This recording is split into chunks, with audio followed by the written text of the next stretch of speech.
মাননীয় প্রধানমন্ত্রী, সম্মানিত সভাপতি ও উপস্থিত সুধীবৃন্দ, ইহার চেয়ে হতেম যদি অনেক কিছু তো হতে ইচ্ছে করে। কদিন আগে বাসার সবাই মিলে নাটক দেখতে বসেছে। আমিও পরিবেশের গন্ধ শুকে আস্তে আস্তে কি আর করা, দরজার চৌকাঠ থেকেই ফিরে যেতে হলো। যেতে যেতেই শুনতে পেলাম নাটকের ছেলেটি তার বাবাকে বলছে, আমি এবার পরীক্ষা দেব না। ইস, আমি যদি এমন করে বলতে পারতাম, এই নাটকের ছেলেটির মতো হতাম। কিন্তু এ তো শুধু নাটকেই সম্ভব, সবসময় পরীক্ষা লেগেই আছে। ক্লাস টেস্ট, সাপ্তাহিক, মাসিক, টার্ম, এবং আমাদের স্কুলে আরো একটি পরীক্ষা আছে, পপ টেস্ট।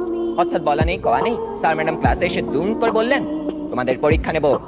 কি জ্বালা, এমনিতেই পরীক্ষার ভয় বাঁচি না, তা আবার এই পপ টেস্টের ভয় রাত দিন কাঁটা হয়ে থাকতে হয়। থেকে বলে রাখি, আমি যদি দেশের প্রধানমন্ত্রী হই তবে সবার আগে এই পরীক্ষা ব্যবস্থাটা তুলে দেব।